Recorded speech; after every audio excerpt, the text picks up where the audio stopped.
નમસ્કાર મિત્રો, હર હર મહાદેવ। આવતીકાલનો દિવસ એટલે કે કારતક સુધી 11 ને રવિવાર તારીખ 2/11/2025નો આપણા ધર્મશાસ્ત્ર પ્રમાણે શુભ અને શ્રેષ્ઠ દિવસ છે। આ દિવસે તુલસી વિવાહનું અનેરું મહત્વ છે। કાલે દેવ ઉઠી એકાદશી હોવાથી કાલે ભગવાન ઉઠતા હોય ભર નિંદ્રામાંથી આ દિવસે ધર્મ કાર્યની શરૂઆત કરવા માટેનો શુભ દિવસ છે। કાલનો તુલસી વિવાહનું ખૂબ અનેરું મહત્વ છે। જેને દીકરી ના હોય એના માટે પણ તુલસી વિવાહનું ખૂબ અનેરું મહત્વ છે। જેના ઘરમાં કલેહ કંકાસ થતા હોય એના માટે પણ આ દિવસનું શુભ મહત્વ છે।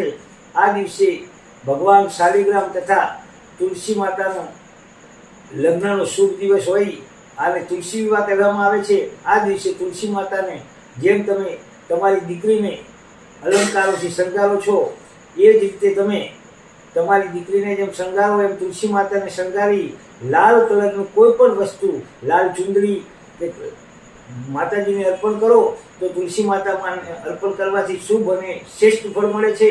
આ દિવસે દાન પુણ્ય કરવાનો પણ શુભ અનેરો અવસર છે। આ કરવાથી તમને ધન, ધાન્ય અને સમૃદ્ધિનો વધારો થાય છે।